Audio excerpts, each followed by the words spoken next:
Hello and welcome to our semi-learned presentation on how to solve op-amp circuit problems in tests and exams. First, let's confirm why you're here in the first place.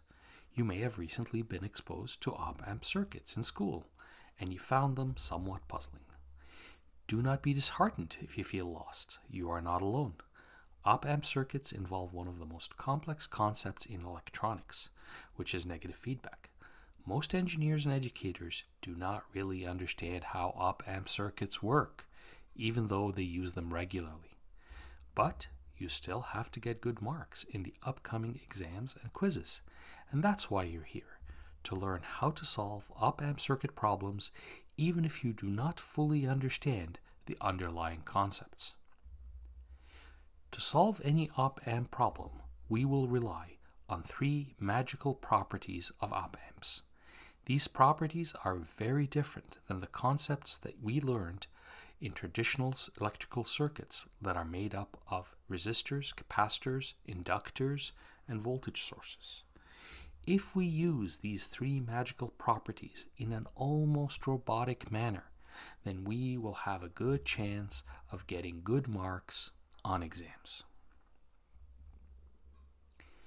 Jumping straight into the first magical property of op-amps, which is their ability to morph a complex circuit into a simple voltage source. Op-amp circuits are usually based on one of three well-known configurations of op-amps and resistors that we will discuss shortly. These configurations can be intimidating, especially when the instructors mix them up with even more circuit elements like additional resistors and voltage sources to create larger circuits. To simplify our lives, the first magical property of op-amps tells us that each of these configurations can be converted into a magical voltage source that produces a fixed voltage, which we will call Vout or VO for short. We will go through the equations for Vout very soon, but first, we must all learn how to identify these three basic op-amp circuit configurations. The three configurations are the voltage follower circuit, the non-inverting amplifier, and the inverting amplifier. Luckily for us, all op-amp problems contain the exact form or variants of these three op-amp circuits. Spotting these three configurations quickly is the key to solving any op-amp problem because each has a different formula for Vout. Starting with the voltage follower, we will recognize it by spotting a telltale short circuit that connects its output terminal back to the op-amp negative input port. Connecting the output to the negative input terminal forms a negative feedback mechanism, which is the key concept that makes op-amp circuits work.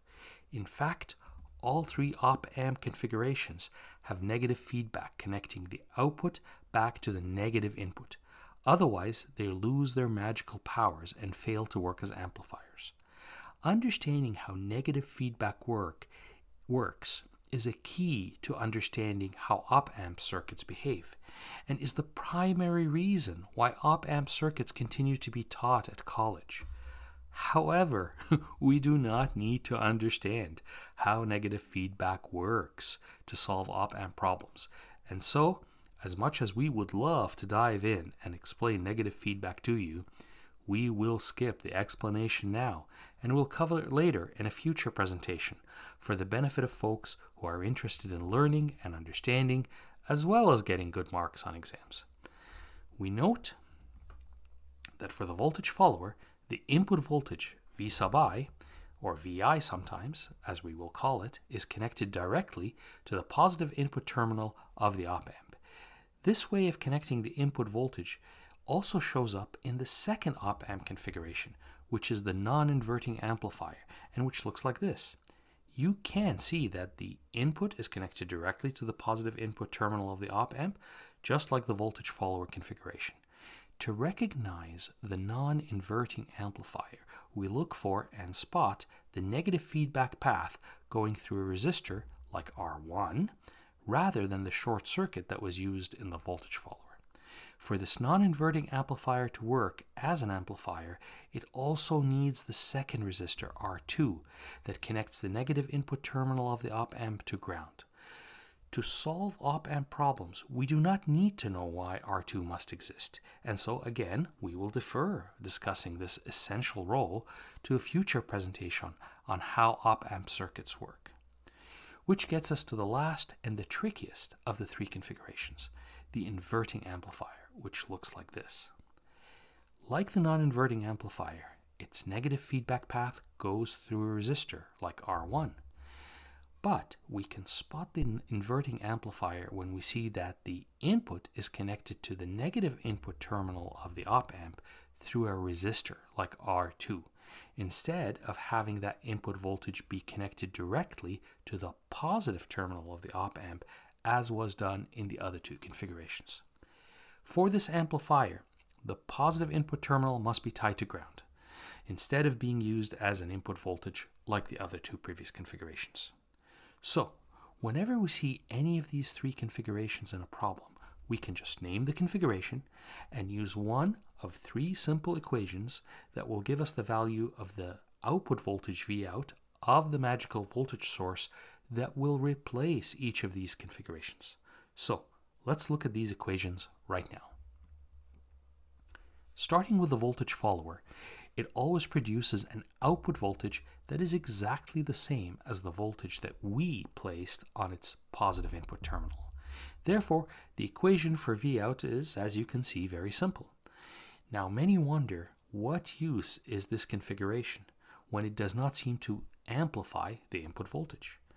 It turns out that when you're designing practical electronic circuits, this circuit is used to electrically isolate two parts of a much larger circuit from each other. We will explain this in more details in future presentations, but let's not get distracted from the task at hand, which is solving op-amp problems. Incidentally, any equation that relates the output voltage of a circuit to its input voltage is often called a transfer function. So now let's see the transfer function of the non-inverting amplifier. It relates the input voltage and the output voltages to the values of the two resistors that form the negative feedback network, and these would be R1 and R2. We can see from the equation that this amplifier will boost or amplify the input voltage by a factor that is approximately equal to the ratio between R1 and R2, and we therefore call this term the amplification factor. Which gets us to the inverting amplifier, whose transfer function is this equation. Like the non-inverting amplifier, this inverting amplifier boosts the input voltage by a ratio of the resistors R1 to R2.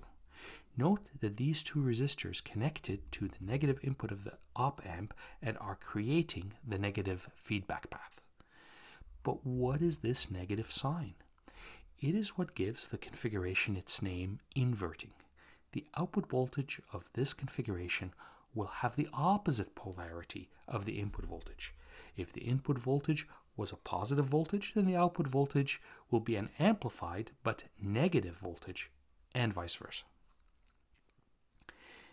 And that is all there is for the magical property of the op-amp circuits, or at least the first one. Whenever we see one of these three amplifier configurations, we can just name the configuration that we recognize and use the appropriate transfer function to get the value of Vout. Of course, exams are full of tricks to confuse us, and we are now going to go through some of these tricks and do also a couple of op-amp problems. So let's start with this problem, where they want us to find the values of the two voltages and the one current that are all marked in yellow. The problem may look complex to us, but let's not be alarmed. Instead, the first thing we should do is to try and spot the type of amplifier that they've given us here. We see that there is a resistor that provides negative feedback by connecting the output of the op-amp to its negative input terminal. That's good.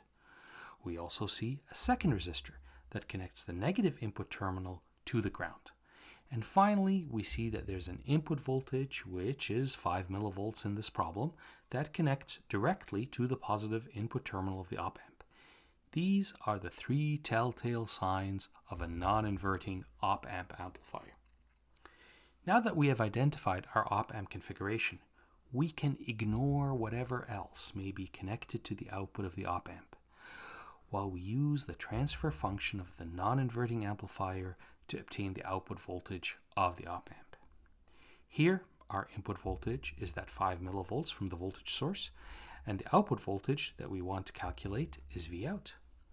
Using the equation and setting R1 to 50 kilo ohms and R2 to 5 kilo ohms, we get that Vout is 55 millivolts. Now at this point, many newcomers to op-amp circuits get very puzzled. How could we just ignore all the resistors connected to the op-amp output like we just did? Wouldn't the network of resistors that are connected to the output of the op-amp impact its behavior and affect its transfer function? Fortunately, the answer is no, they don't, because of the very first magical property of the op-amp. Whenever there is negative feedback path from the output of the op-amp to the negative input terminal, then the output voltage will be based on only two things. First, the value of the input voltage, and second, the resistors that are connected to its negative input terminal and are listed in the transfer function. Therefore, this non-inverting op-amp configuration, which looks just like this, need not be there at all. We can remove it and replace it with a magical voltage source that produces exactly the same V output that the transfer functions has computed for us. Now, if we want to understand why op-amp circuit possess this first magical property, you will want to watch our future presentation on how op-amp circuits work. But for now, let's proceed to solving the rest of the problem. We now have attached the magical voltage source that represents the op-amp configuration to the rest of the circuit that is connected to the op-amp's output. With the non-inverting amplifier now transformed into just a battery that produces 55 millivolts, we have reduced the problem into that of a battery driving current through 3 resistors. This is an easy high school circuit problem which all of us can now solve. To get the value of the current I/O, we need the equivalent resistance of the 2 parallel resistors in the circuit.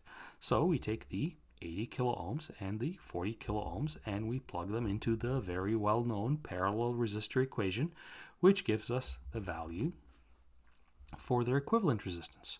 It turns out to be 26.6 kilo ohms. Now we can redraw the resistive network with the equivalent parallel resistance, which makes the value of I/O ridiculously simple to compute. It's just Ohm's law and is represented by this very simple equation that we can all calculate. Which then leads us back to the part of the question, which is about finding the value of V sub R. To do that, we have seen sometimes folks that take I/O and split it between the 2 parallel branches, then multiply the 40 kilo ohm by the fraction of the current that flows through it. But this process consumes a lot of time during a test or a quiz. If we notice that the 80 kilo ohms and the 40 kilo ohms are parallel resistors, then we already know that they have exactly the same voltage drop on either of them. And that is the same voltage that will drop across their equivalent parallel resistance. So the voltage VR is just the voltage drop across the equivalent parallel resistance, which is Ohm's law again. Simply the current I/O times the parallel equivalent resistance, which is much faster to compute in a quiz. Alternatively, we could have just used the voltage divider formula to get the amount of the 55 millivolt that's dropped over the 26 kilo ohm resistor. And by the way, that is the safer approach during an exam, just in case we made a mistake earlier while computing the value of I/O. Here's the same problem that we just solved previously. What if we remove the non-inverting amplifier and we replace it with this new configuration? Well, we look at this new configuration. Is there a negative feedback path? Yes, there is. Here it is. And there's also another resistor connecting the negative input terminal into something else. What is it connecting it to? To the input voltage. Okay, this is beginning to look very much like an inverting amplifier. And that fact is actually confirmed to us by the fact that the ground is connected to its positive input terminal. Great, we already know the transfer function of the inverting amplifier, and so if we put in 5 millivolts input and the value of the two resistors, we end up with an output being negative 50 millivolts. That would be the voltage of the magical voltage source that will replace the inverting amplifier. So now all we have to do is replace that op amp with the simple voltage source that represents the entire configuration, and we can solve the simple circuit equations. We notice here that the output voltage of the op amp is negative. That means it's below ground. The implication of that is that the current I/O will also be negative, which means that it is flowing in the opposite direction of the arrow that we have shown here. But that's all basic resistor circuit, and so we're going to continue and move on. For completeness, let's go back to the original problem but replace the non-inverting amplifier configuration with the third known configuration. It's an op amp whose negative feedback is connected by a short circuit between its output and its negative input terminal. This makes it a voltage follower, and it has a very simple transfer function, which means that the output voltage is equal to the input voltage, which is 5 millivolts. So again, we can remove the op amp and replace it with a fixed voltage source, which for this problem is 5 millivolts. And then we can proceed to solve for I/O and VR as if they were very simple resistive networks. So this is all really simple and straightforward. It's far too easy for an exam problem. And so we should expect that the instructors are going to throw a few more tricks on top of these basic op amp structures in the hope that they may confuse us. Now, the very first trick that they may throw at us is how the circuit is drawn. Let's look at the non-inverting amplifier that we've been using so far. Spotting the non-inverting amplifier requires us to look for the feedback path through the R1 resistor, the second resistor R2 that connects the negative input of the op amp to the ground, and finally the input voltage that's directly connected to the positive input terminal. Now, sometimes they may change the location of where these resistors are drawn, but without changing the actual connectivity of the circuit. Like this example here. It looks slightly different at first, but a careful tracing of the connectivity shows us that the feedback resistor R1 is connected to the ground through the R2 resistor, and that the input voltage is on the positive input terminal. So it's just a different way to draw the old non-inverting amplifier. And let's not be fooled if a diagram swaps around the physical location of the input terminals like shown here, where the negative input terminal is now on top instead of the bottom. The connectivity of the input voltage and the two resistors tells us that this is a non-inverting amplifier, even though it is drawn to make it look like an inverting amplifier. Finally, we may also see the non-inverting amplifier drawn this way. And again, if we trace the connectivity of the two resistors and of the input voltage to the positive terminal, we find that it is exactly the same as the usual non-inverting amplifier. The key lesson here is that we should not get alarmed when we see an op-amp circuit that we've not seen before, nor should we assume the type of the amplifier by looking casually at how it's drawn. We must examine the connectivity before we conclude about which amplifier configuration we are dealing with. Here's a good example of how the way the circuit is drawn may fool us. The two resistors are drawn to make it look like an inverting amplifier.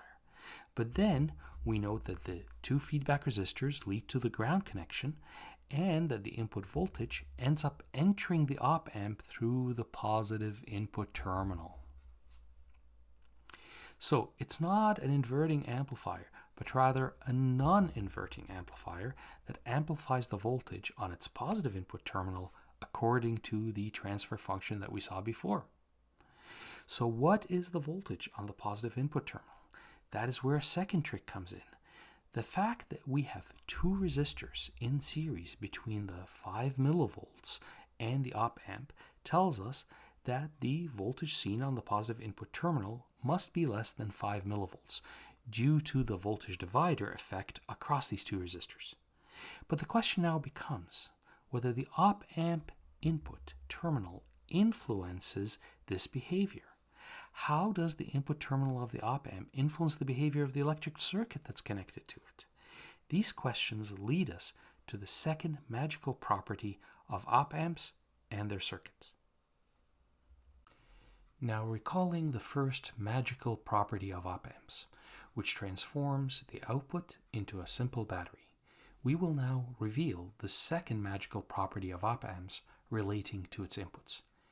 Each of its two inputs behave as if there is a resistor connected between the input terminal and ground.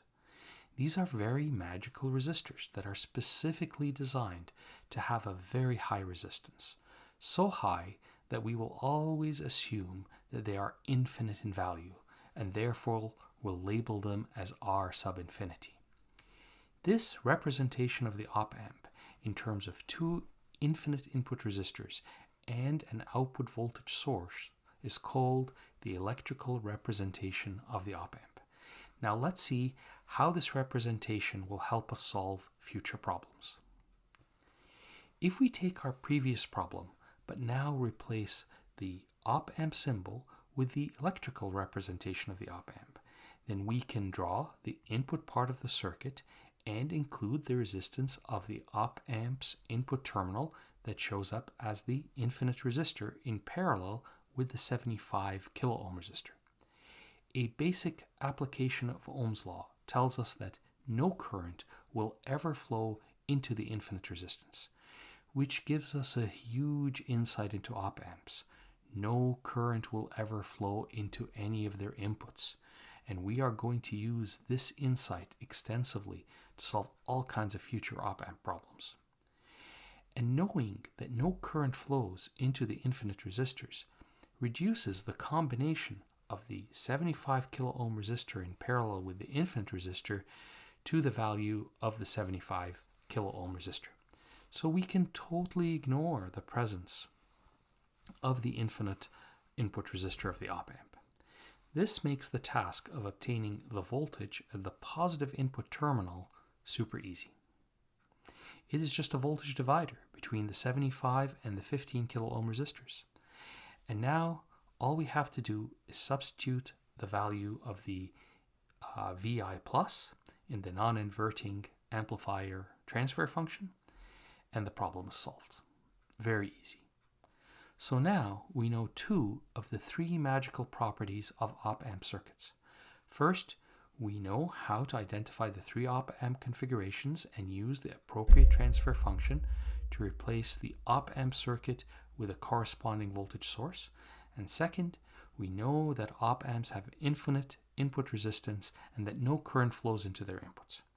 Knowing these two magical properties allows us to tackle all kinds of tricky problems that the instructors will assign to us. Let's look at yet another common trick that we will encounter. Returning to the problem that we recently solved for the different op-amp configurations, an instructor may try to trick us by putting in a resistor between the input voltage source and the op-amp as we demonstrate right here.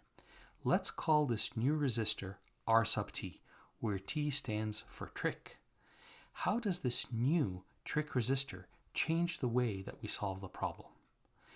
We still see the non-inverting configuration, and we know its transfer function. But the transfer function tells us that the output voltage is a function of the voltage at the input positive terminal of the op-amp. We need to find out the value of VI by figuring out how much of the 5 millivolt input voltage is going to drop across the trick resistor and how much of that same voltage is going to end up appearing at the positive input terminal of the op-amp, which we labeled here as VI. let's just focus on the path from the 5 millivolt input voltage to the input of the op-amp. And instead of the nondescript op-amp symbol, let's use the electrical representation of the op-amp that we saw a few moments ago. The electrical representation includes two magical properties that we know of. The op-amp can be represented as a voltage source, and the input ports look like two infinite input resistors. Now let's draw the input path in a new diagram, starting with the 5 millivolt input voltage, and then let's add to that the trick resistor, which connects to the 5 millivolt source, and then the positive input terminal of the op-amp, which includes the magical input resistor that is infinite and connects the input terminal to the ground inside the op-amp. To get the output voltage of the op-amp for this configuration, we need the value of VI, which is the voltage at the positive input terminal. But now that we have this simple two-resistor circuit representation of the input path, it should be super easy to find the value of VI, or the value at the positive input terminal.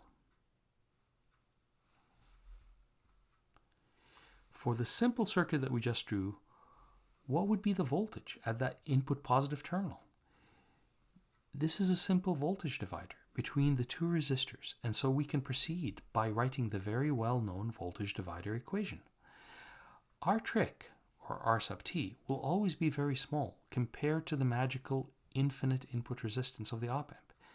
This implies that the resistive divisor term, which we show here in yellow, is approximately 1, and resulting in that the voltage at the input voltage terminal will be equal to the input voltage of the source.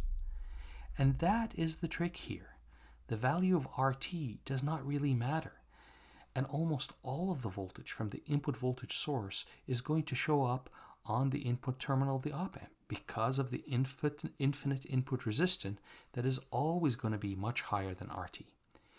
In fact, that is exactly why chip designers create op-amps with very high input resistance, to make sure that the entire input voltage appears on the op-amp terminal, even if there were other resistors like the trick resistor in the way.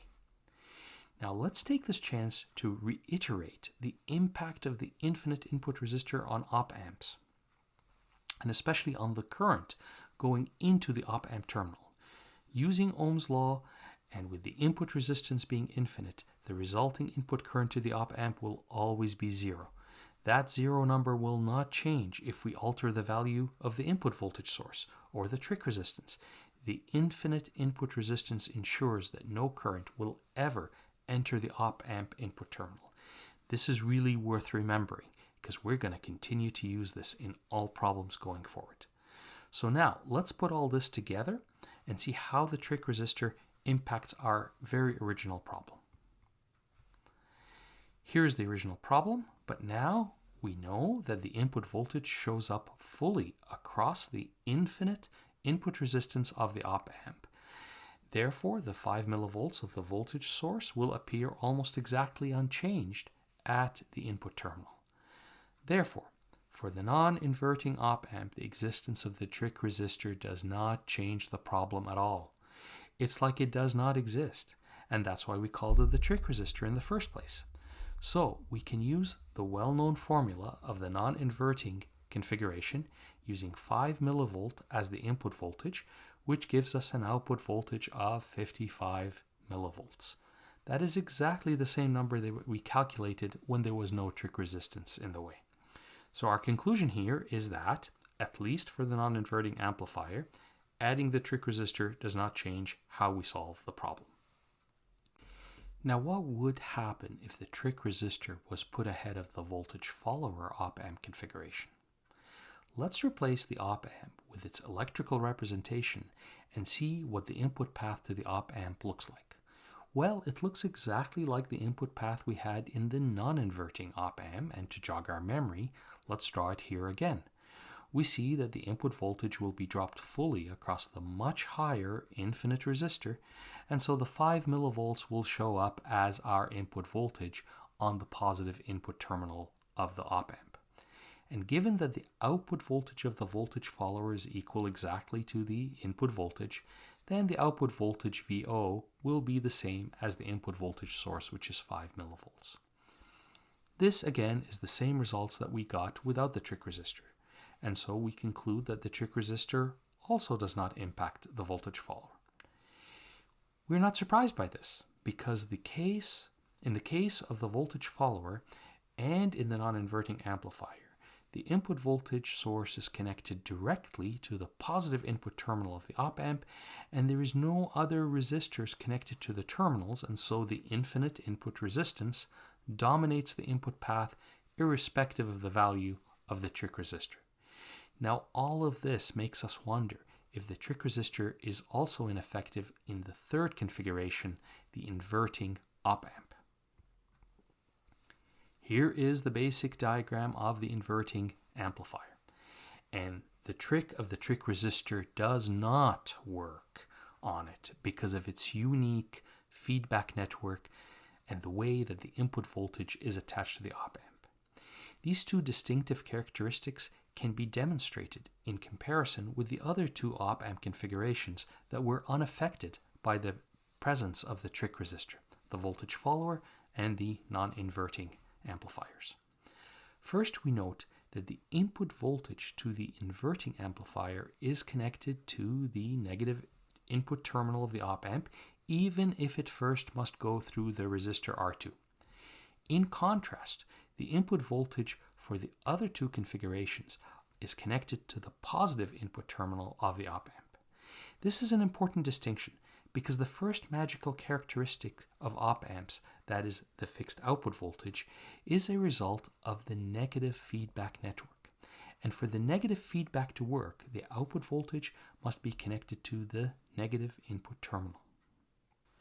So we note that in the case of the voltage follower and the non-inverting amplifiers, the negative feedback networks, which are highlighted within the dashed red lines over here, are not interfering with the path of the input voltage to the op-amp's positive input terminal. The magical output voltage for these two configurations is dependent only on the resistors within the feedback network. For example, in the non-inverting amplifier, the output voltage is a function of R1 and R2 only, so as long as the trick resistor does not interfere with that feedback path of the amplifier, then the magical output voltage is not impacted by the trick resistance. Same thing applies for the voltage follower, which has no resistors in its feedback network and therefore has a much simpler formula for the magical output voltage. Now compare that with the feedback network for the inverting amplifier. Unlike the other two configurations, the feedback network is directly connected to the input voltage VI. And because the feedback network components impact the magical output voltage that the amplifier produces, which in this case is the VI times R1 over R2 with a negative sign, we have to think very carefully about the impact of adding a trick resistor to that feedback network of the inverting amplifier. As we look at the inverting amplifier, we must absorb the fact that R2 is defined as the total resistance between the input voltage VI and the negative input terminal of the op-amp. That means if we add another resistor between the input voltage VI and the negative input voltage of the op-amp, then it would automatically become part of that feedback network and will have to contribute to the magical output equation of the op-amp. Now, from the standard formula for the inverting amplifier, we know that the total resistance between the input voltage VI and the negative input terminal of the op-amp is what goes into the denominator of the voltage equation. So all we have to do now to account for the trick resistor is to ensure that the denominator of the magical formula is updated to include the total resistance between the input voltage and that negative input terminal. And that gives us this new updated formula. And because the resistor RT is in series with the pre-existing R2, we can just use the series resistance rule to add them together and obtain the total resistance between the input voltage and the op-amp terminal, and that shows up again in the denominator. So, when it comes to the inverting amplifiers, that trick resistance turned out to be really tricky because it changed the output voltage equation and altered the behavior of the op-amp. And so now that we understand how the trick resistor impacts all three configurations, we will tackle a class of popular exam problems where the op-amps are cascaded in the manner that we see here. Now let's not get intimidated by the number of op-amps that we're seeing. The key to solving these problems is to identify if any of the three standard amplifier configurations exist in the problem. Once we do that, the solution is usually very easy. Working from left to right, we see that there's a short circuit that provides a negative feedback for the first op-amp. Therefore, this must be a voltage follower, whose output equation we already know, and whose output is equal to its input. So let's call the voltage at its input V1 and the voltage as its output V2, and we can now write them as if they are equal, because that's what the magical equation tells us. So for the next op-amp, we see that there's a feedback provided by a resistor, and that the input is coming into the negative input terminal through another resistor. We also see that the positive input terminal is grounded. These are the three characteristics of the inverting amplifier, whose equations we know. Here, R1 is 50 kilo ohms and R2 is 10 kilo ohms. And so the equation becomes that V output is equal to minus 5 V input. Now the input to this inverting amplifier is the output of the previous voltage follower, which we already labeled as V2. So if we label the output of the inverting amplifier as V3, we can write the equation that relates V2 to V3. For the third op-amp, we see that there's a feedback resistor that is connected to ground through another resistor, and that its input is coming directly into the positive input terminal. So this must be a non-inverting amplifier, whose equation we also know. Its output voltage is VO, but what is its input voltage? We can see that the input voltage is connected to V3 through a 80 kilo ohm resistance. Now recalling the second magical property of op-amp circuits, there can be no current traveling through the 80 kilo ohm resistor because the input resistance of the op-amp is infinite. Therefore, that 80 kilo ohm is just a trick resistor, and it has no influence whatsoever on our problem. So V3 will just show up unchanged, unaltered as the input into the third op-amp. Now, substituting the value of the resistors in the final equation, we get that V output is going to be 9 times V3.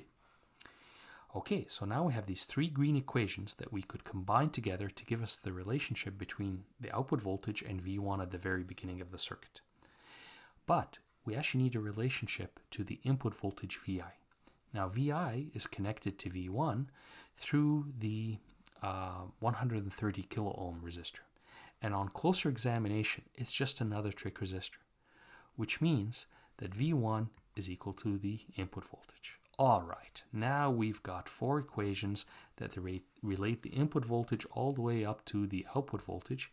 We can combine them all together, and we get that the output voltage is minus 45 times the input voltage. And that's it. It looks a little bit scary at the start, but it's not really difficult to solve these kind of problems. We also note the negative sign at the final equation, and it makes sense because we have one inverting amplifier and two amplifiers whose equations are non-inverting. They don't have a negative sign in their equation. Therefore, 1 minus 2 pluses, multiply them together, we should get a minus sign, and indeed we have minus 45. Now let's look at a couple of more tricks, which we often see in op-amp problems, starting with what we call the resistor network trick. Remember a few slides ago, we saw the inverting amplifier with its well-known transfer function. When we added a resistor in series with R2, we realized that this new resistor changed the feedback network of the op-amp, and therefore we had to update the transfer function to reflect that the resistance between the input and the negative input terminal of the op-amp increased from R2 to RT plus R2. The resistor network trick revolves around the concept that while the magical output voltage of the op-amp circuit is a function of the two resistors connected to the negative input terminal, these two resistors need not be a single component each. Let's clarify this with an example. Here's the inverting amplifier again, but let's redraw R1 and R2 as two black boxes that each represents a resistance. The equation still holds. Whatever resistance is contained inside these two black boxes would be the R1 and the R2 respectively. For example, the instructor can give us a problem that looks like this. And it looks pretty complicated, right? But let's map it to the simplified diagram of the inverting amplifier to the left. The combination of RA, RB, and RC form a single resistance that connects the input voltage source to the negative input terminal of the op-amp, just like R2 would do for the inverting amplifier. And the other three resistors, RD, RE, and RF, also form a single resistor that provides feedback from the output of the op-amp to its negative input terminal, just like R1 would do in the inverting amplifier. And with the op-amp positive input terminal connected to ground, we now have the components that represents an inverting amplifier. So what are the values of R1 and R2 in this case? Well, these are easily computed using standard circuit simplifications for the combination of parallel and series resistors. So for R1, we would have it equal to RD plus the parallel combination of RE and RF, whereas R2 would be the parallel combination of RA and the sum of RB and RC. That is the trick of the resistor network. It makes the simple standard amplifiers look like a complex structure that we had not seen before, but in reality is just a convoluted way of describing the resistors that make up the op-amp negative feedback network. So let's not get confused by this trick. Let's see if we can figure out this problem that seems to use the resistor network trick. We always start by looking at how the input voltage is connected. It is connected to the positive input of the op-amp, which means that we are looking at either a non-inverting amplifier or a source follower. So now let's look at the feedback network for this amplifier. There seems to be a set of resistors connecting the output voltage to the negative input terminal of the op-amp, and there seems to be another set of resistors connecting the negative terminal to the ground. Well, these are the three characteristics of a non-inverting amplifier, and we can check this by drawing the basic version of amplifier to the left. Indeed, they look very similar. So what about the resistor RG? Well, putting in the electrical model of the op-amp, we see that the presence of the infinite resistance at the input of the op-amp renders RG as a useless trick resistor, and therefore we can safely ignore it. Knowing that this is a simple non-inverting amplifier, all we have to do is apply the very well-known formula where R1 is the combined value of RA, RB, and RC, and R2 is the combined value of RD, RE, and RF. So, we now see that it's very important to recognize the three types of common op-amp amplifiers, because once we recognize the basic structure, a very complex problems like this one can be reduced to just a few simple equations. Now here's one of the trickiest problems that we will see, and it's going to really test our understanding. Starting as always with the input voltage source, we see that it is connected to the positive input terminal of the op-amp, which means we are looking at either a non-inverting amplifier or a source follower. Next, we look at the feedback network of this amplifier. There seems to be a set of resistors connecting the output voltage to the negative input terminal of the op-amp, but there is no resistor connecting the negative terminal to the ground. Therefore, it cannot be a non-inverting amplifier. That only leaves us with the voltage follower amplifier. But the voltage follower has a short circuit as its feedback network, whereas this problem has a convoluted 6-resistor network as its feedback path. Can the short circuit and the 6-resistor network behave in the same way? Let's have a look.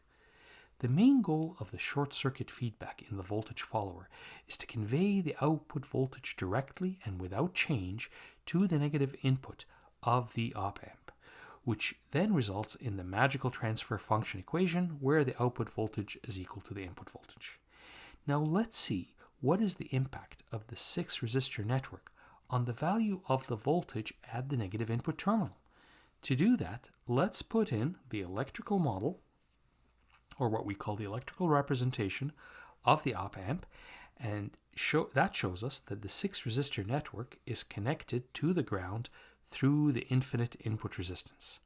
By now we know what that means. It means that the voltage from V out will be dropped almost fully on the infinite resistance, irrespective of the value of the 6 resistors, as long as they are finite, which they always will be. This means that these 6 resistors are as good as being a short circuit, and that the voltage at the negative input of the op-amp is indeed the same as the voltage that has been generated at the output. That also means that the magical transfer function for the voltage follower applies here, and any other configuration that looks exactly like that. As you can see, it's a very nasty trick, very nasty problem for sure. But what about the impact of RG? Well, RG is our friendly, useless trick resistor that we can safely ignore. Having understood the resistor network trick, let's now move on to another new trick that instructors may play on us when they give us op-amp problems. Before we reveal the third, last, and most magical property of op-amps, let's experience another simple trick that often shows up in op-amp problems. Look at the circuit. From the last problem we solved, we know it's the voltage follower, even if it has a mischievous resistor RF, which sits in the feedback path but does not alter the transfer function that we know very well. What about RA? At first glance, it looks like the trick resistor that we encountered recently. But those trick resistors were connected only to the positive input terminal of the op-amp, whereas here there is a new resistor RB that connects the positive input terminal to the ground. What does that mean for the output voltage? The only way to find that out is to use the electric representation of the op-amp and to start to draw the input path, starting with the voltage source RA, then RA, then RB, and with the input voltage to the op-amp VI being the midpoint between them. We also need to add the infinite input resistance, which is in parallel with RB, connecting VI to ground. With that simple diagram, we see that RB being parallel to an infinite resistance renders that infinite resistance useless, and so the source voltage Vs will be divided up between RA and RB depending on their values. We use the well-known voltage divider equation to get the value of Vi, which we can then substitute into the transfer function and get the final result. So what have we learned from this latest trick? Well, we learned that we should understand and recognize the patterns like the 3 configurations and the trick resistors, but we should also be alert to new variations like RB, which neutralizes the impact of the input infinite resistance and reduces the value of the voltage at the input of the op-amp due to the voltage divider. At the same time, we also need to be alert that any of these resistors that we show here may morph through the resistor network trick into a network of resistors, but that we can reduce these into a single resistor so that we can more easily solve the problem. Now at this point, we can replace the voltage follower configuration with a non-inverting configuration, and we will get the same effect where the input voltage is reduced at the input terminal of the op-amp due to the voltage divider. And we encourage all of us to draw it out and make sure that we understand it. But we will run into a major problem when we try to apply this current voltage divider trick to the inverting amplifier. Let's have a look. And so to set up ourselves for the final magical property of op-amps, let's revisit the inverting amplifier and its famous transfer function.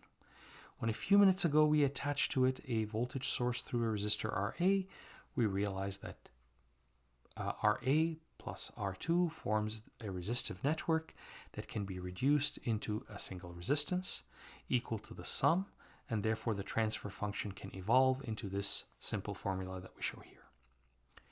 But now let's add RB to the circuit, which makes the equation no longer applicable, and we need to derive a new equation to account for the presence of RB. We cannot use the resistor network trick because RB is not fully contained in the path between the input voltage and the op-amp negative input, because it goes off and connects itself to ground. We also cannot do a simple voltage divider between RA and RB to get the value of VI, because in parallel with RB there now exists this other path made up of R2, R1, and the voltage source of the op-amp. And we note that this parallel path did not exist when the voltage divider was used in the voltage follower and the non-inverting amplifier in the previous slide. So we are now stuck. And if we try to write down all the circuit equations that apply here so that we can solve this problem mathematically, we will find that we have one more unknown than we have equations, which means that we are in the dark about some other behavior that occurs in op-amp circuits and that which we need to know if we are ever to solve this problem. And so we now arrive at the third, final, and most important magical property of op-amp circuits, the virtual circuit. If we take our standard op-amp and put it into negative feedback state by connecting its output terminal to its negative input terminal, either through a short circuit or a resistor network, then the internal workings of the op-amp result in a magical behavior where the output voltage Vout will continuously be adjusted by these magical internal circuits of the op-amp so that the voltage on the negative input terminal is almost equal to whatever voltage we apply to the positive input terminal. This is probably the most important equation in the entire presentation. To drive this point home, let's show example values of what the op-amp will produce on its negative input terminal through the negative feedback whenever we apply an arbitrary input voltage Vi to the positive input terminal. If we apply an input voltage of 0, then the output voltage of the op-amp will adjust itself so that the voltage on the negative input terminal will be very close to 0. Similarly, if we applied an input voltage of -2, then the op-amp will ensure that the voltage on the negative input terminal is -2.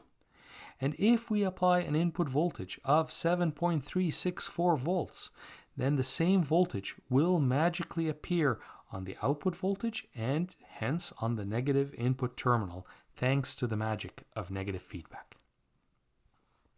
Now, in electric circuits, when two circuit nodes exhibit the same voltage, it is because they are connected via a zero resistance wire that forms a short circuit.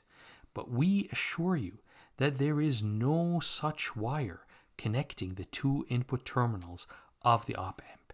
And yet, because of the magical properties of negative feedback, the negative input terminal seems to be connected to the positive input terminal by a virtual short circuit. That is the third magical property of op-amps, and it is responsible for the three magical formulas of our famous three op-amp configurations that we will now proceed to demonstrate to all of us.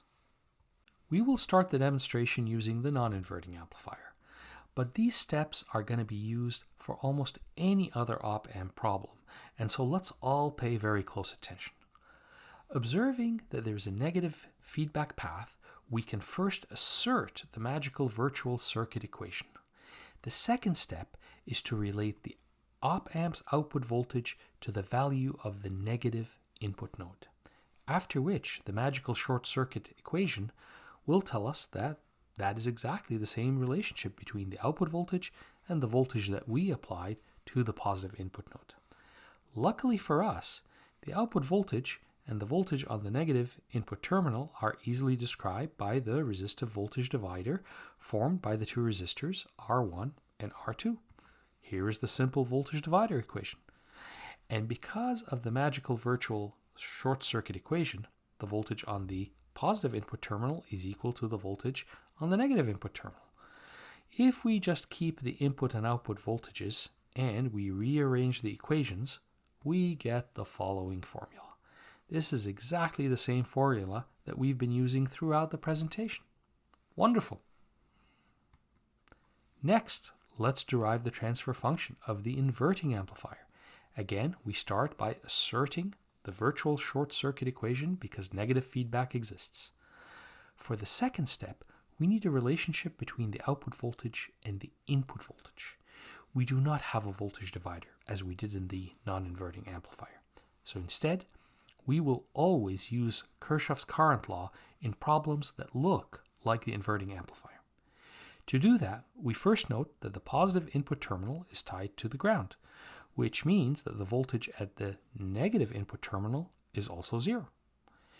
With the negative input terminal at zero, there will be a current, I2, flowing from the input voltage VI to the zero voltage through the resistance R2. Now, using Ohm's law, we can get the value of I2 current. So, where will that current flow to?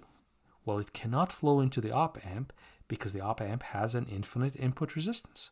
So the only other way it can go is through the resistor R1. Let's call that current I1. Now, applying Kirchhoff's current law at the op-amp's negative input terminal, the two currents I1 and I2 must be equal. We can find the formula for I1, also using Ohm's law, between the 0 volts at the negative input terminal and the output voltage Vout.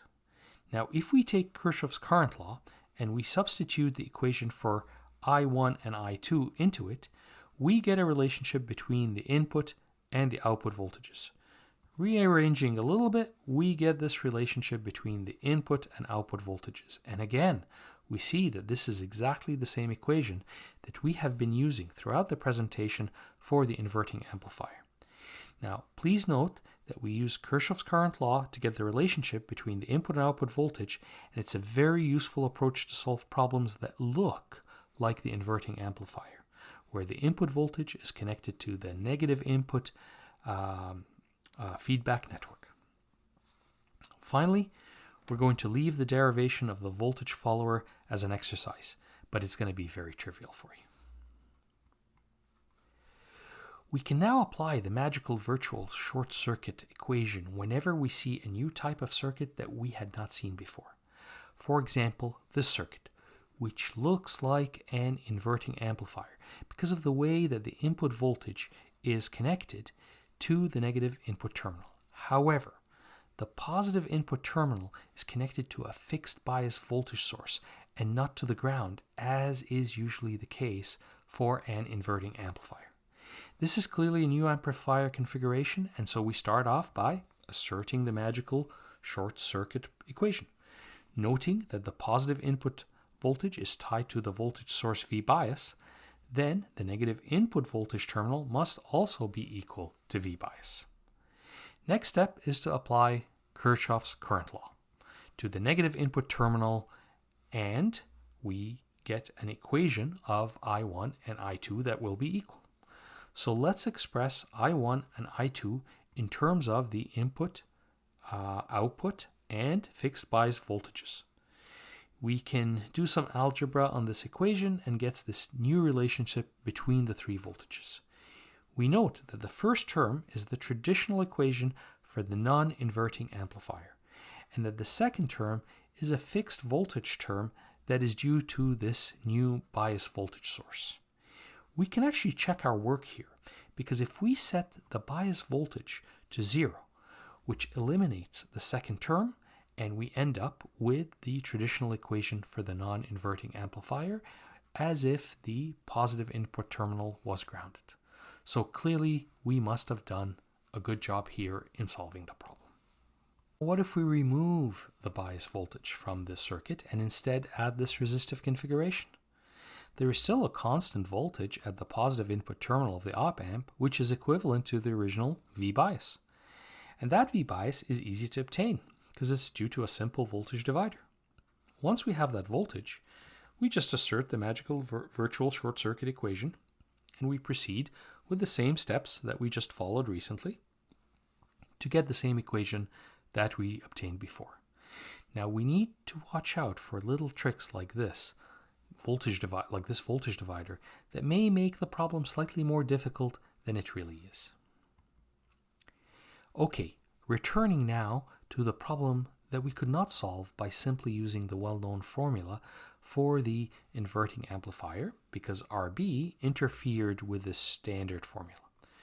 With RB present, we could not combine RA and R1 into a single resistor using the resistor network trick that we discussed earlier, but now we can use the virtual short circuit magical equation, which tells us that the voltage at the negative input terminal is 0 because the positive input terminal is grounded.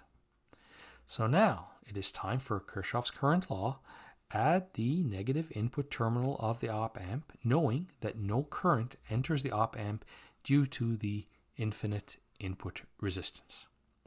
From Kirchhoff's current law, I1 is equal to I2, and I1 is the voltage drop across R1 divided by R1. Now to find I2, it's a little bit tricky, so let's draw the input part of the circuit with the knowledge that R2 is connected to 0 volts due to the virtual short circuit. I2 is the current going through the resistance R2, and to get it, we first have to compute an intermediate current, IS, which is the current from the supply voltage, due to the combination of RA and RA in series and RB and R2 in parallel. Next, we can apply the current divider formula on IS using the ratio of RB over R2 plus RB to get the value of I2 that is going through the resistor R2. Finally, we can do all the algebraic substitution of I2 into the Kirchhoff current law and get this very messy relationship between the input voltage and the output voltage. As you can see here, RB really complicated the formula for us, but thankfully we had the virtual short circuit equation to extricate us. Now that we have this knowledge, we can attack all sorts of wild and weird op-amp problems.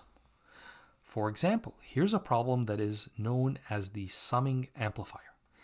It looks like an inverting op-amp. The three resistors, R1, R2, and R3, connected to its negative input terminal gives us the impression of a resistor network trick that we may at first glance want to collapse into a single resistor, but that's a trap.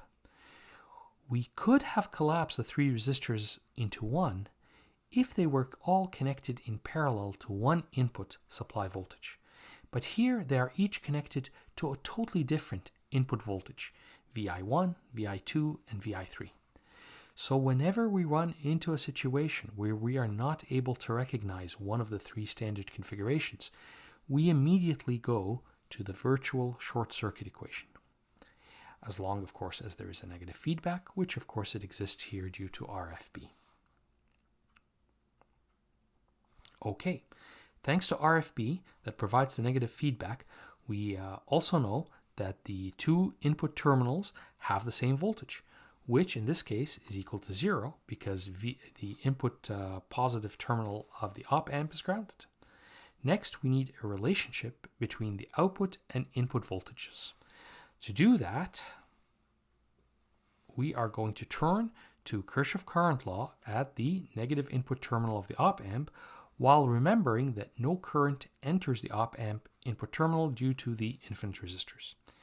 Here, Kirchhoff current equation and the right-hand side is the three currents coming in from the three input sources, whereas the left-hand side is the current going through the feedback resistor RFB. Now, removing all the zeros and moving the feedback resistor to the right-hand side, we get this really simple equation. If we then further choose that R1, R2, and R3 have the same value, which we will call Ri, then we get this even simpler equation, where the output voltage is equal to the sum of the three input voltages multiplied by an amplification factor. And that is why it's called the summing amplifier, because you've just summed all three input voltages.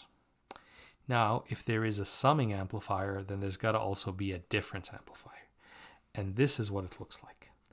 Now recall that in the summing amplifier, all the inputs went to the negative input terminal of the op-amp, whereas here, one input VA goes to the negative input terminal, while the other input VB goes to the positive input terminal. This clearly is a new type of amplifier that we have never seen. And in that case, we always start by asserting our magical virtual short circuit equation. We then ask ourselves, which one of these terms in the equations is easier to find? The voltage on the positive input terminal is the result of a voltage divider across RB and R ground. And so let's write that down first, and we have it right here.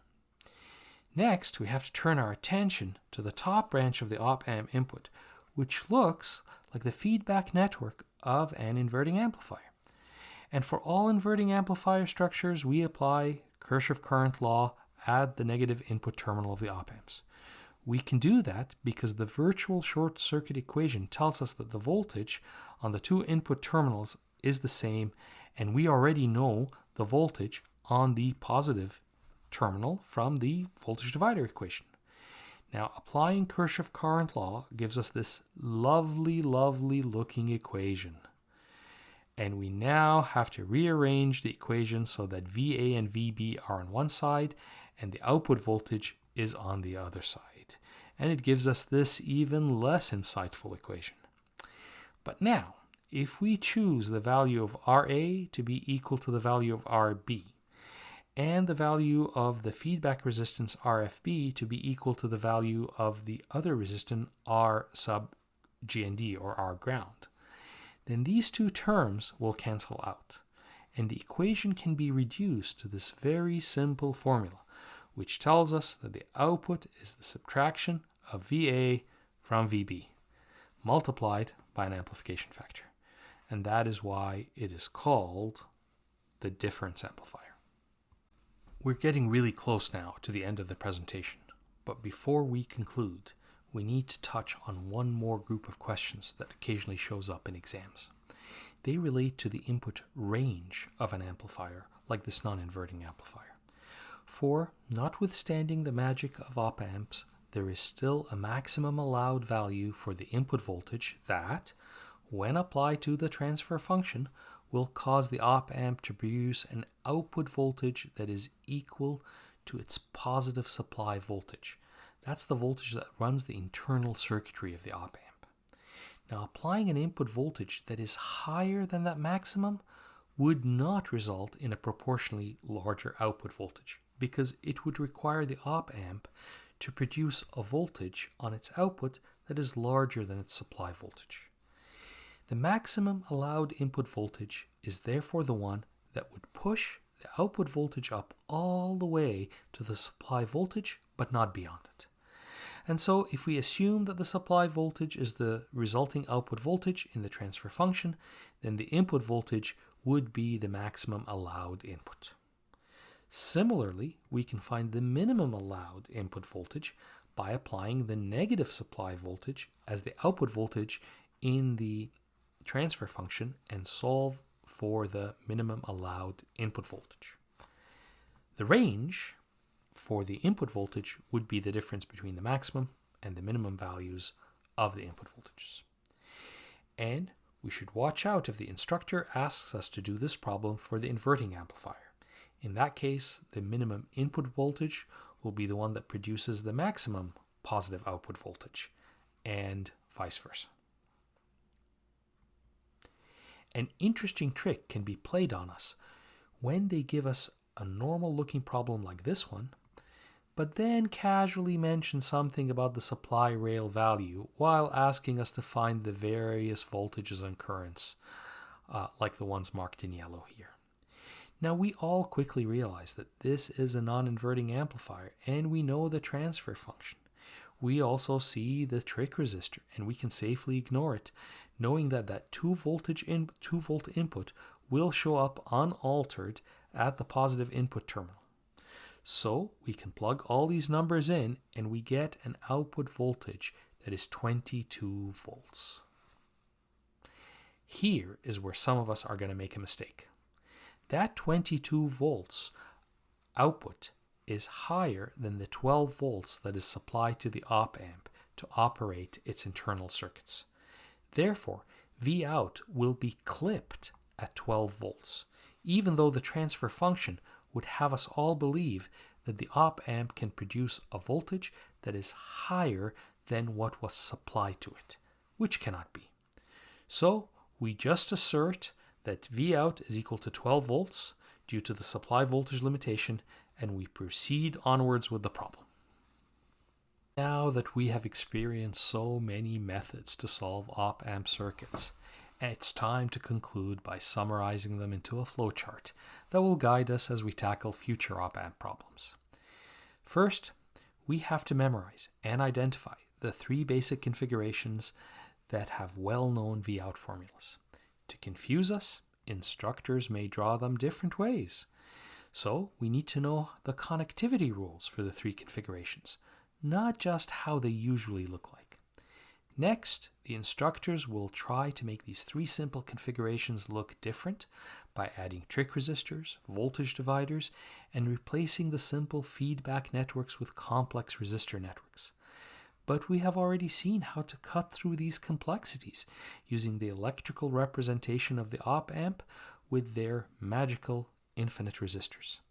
Finally, the instructors will throw new and perhaps confusing configurations at us, which we cannot solve with one of the 3 basic formulas for Vout.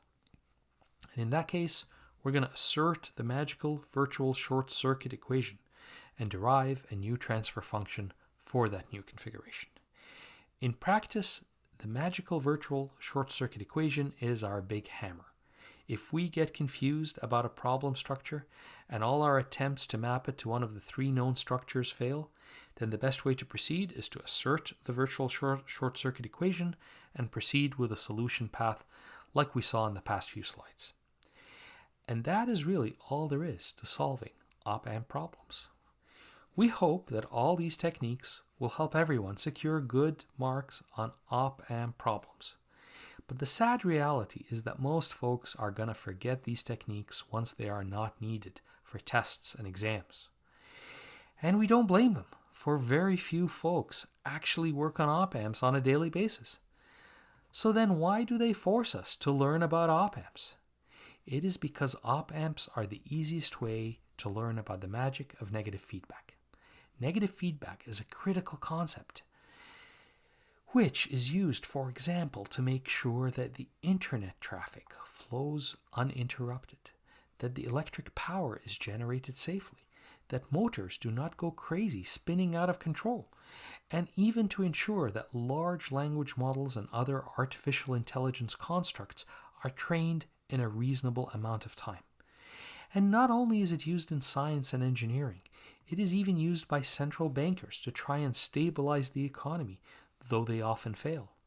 So what have we understood about negative feedback during this presentation? Well, nothing. We did not need to understand how negative feedback really works to get good marks on op-amp questions. And so we didn't explain it, nor did we understand it. And unfortunately, that is the tragedy of most courses that teach op-amps. They focus on the immediate need to solve an op-amp problem or two while neglecting the fundamental goal, the learning about and understanding of negative feedback. But we're not going to do that. In our next presentation, we will use op-amps as a working example to explain how negative feedback actually works and the magical properties that it bestows on engineering systems like op-amps. Now, very few of us will ever deal with op-amps on a daily basis, but all of us are going to encounter negative feedback many times in our careers. And so, we hope that you will join us on the next leg of our journey as we explore how negative feedback works. After all, you've invested all this time to get some good test scores. Why not also get some long-term understanding to go with it?